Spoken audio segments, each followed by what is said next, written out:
少期に育ての親に恵まれなかった場合どうしたらよいでしょう。もう手遅れと思っている方に朗報です。フィンレイソンは北欧フィンランド最古のテキスタイルブランド。アンヌッカとはフィンランド人女性の名前で、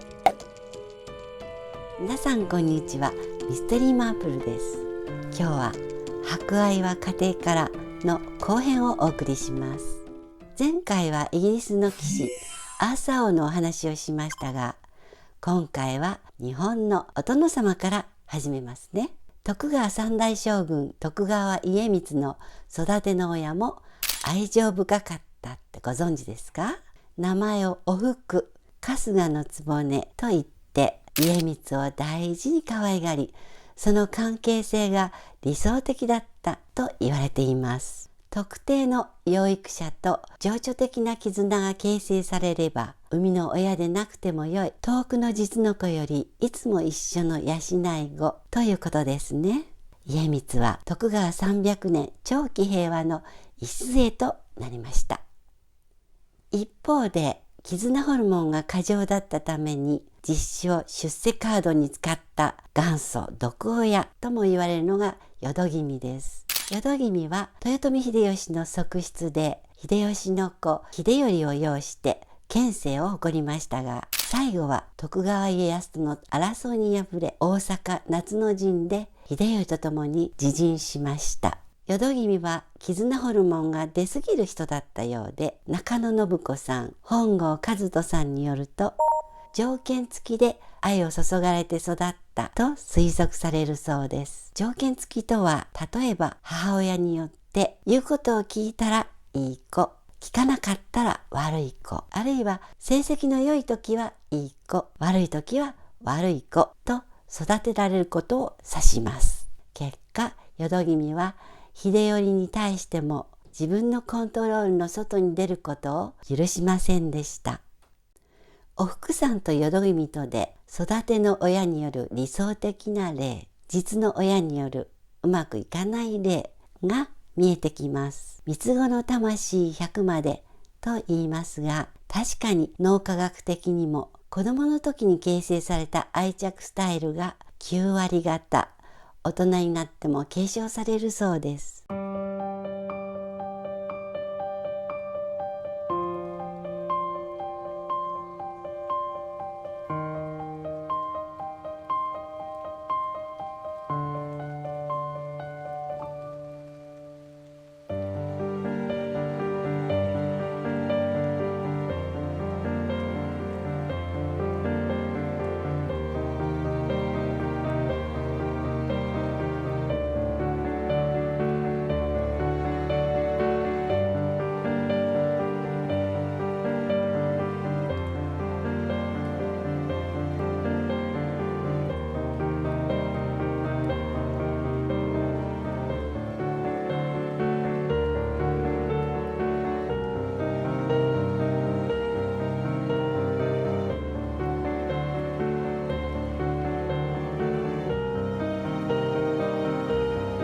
幼少期が大事なことは分かりましたが、では幼少期にそのような育ての親に恵まれなかった場合どうしたらよいでしょうか。もう手遅れと思っている方に朗報です。脳は20代半ばで安定するので、10代の経験が大切。新しい経験を新鮮に受け取れる10代を大切に過ごせばよいとのこと。さらには自分判断基準は準拠集団、自分の今いる集団により決めていくものなので、愛情と信頼を注いでくれる人と過ごせばよいのだそうです。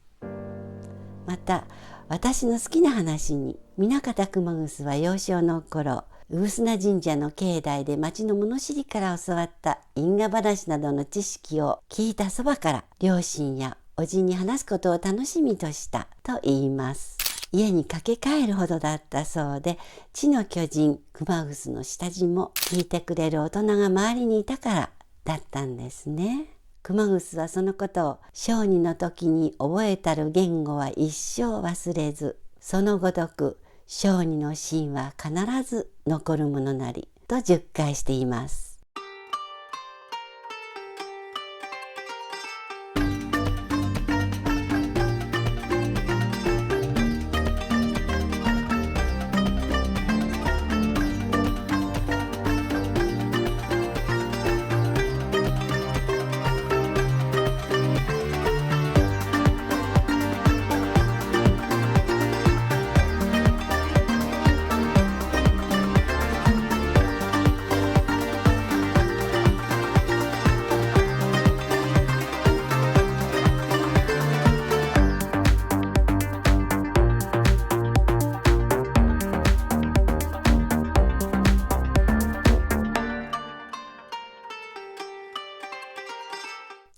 先週から建国記念日としてお話ししてきましたが、国の礎はどの国も子供ですね。実の子でもそうでなくても、まずは話をよく聞いてあげることこそ魔術師マーリンの言う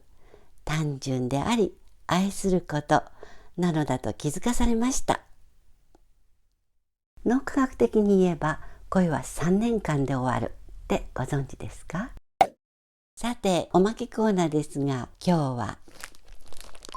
5つのポケットが便利、フィン・レイソンのティッシュボックスケースです。大人のおしゃれ手帳2021年6月増刊号の付録で、表紙は吉田羊さんですね。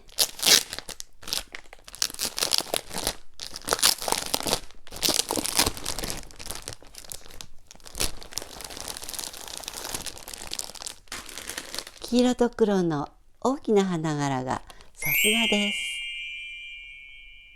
この柄、フィン・レイソン創立200周年を記念してデザインされたアンヌッカ柄。アンヌッカとはフィンランド人女性の名前で、いかにもパッと目を引く洗練されたフィンランド人女性がお部屋にいるみたい。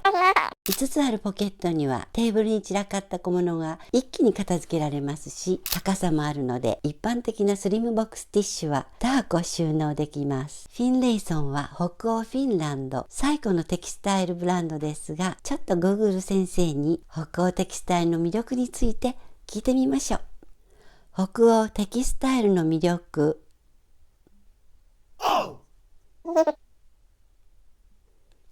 北欧テキスタイルの魅力。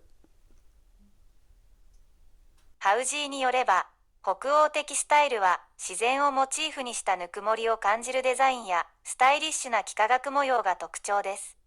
また枠にとらわれない大胆なデザインと色使いも印象的。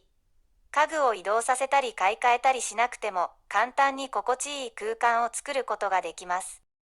Google に聞いてみたら、トップにこの柄が載っていました。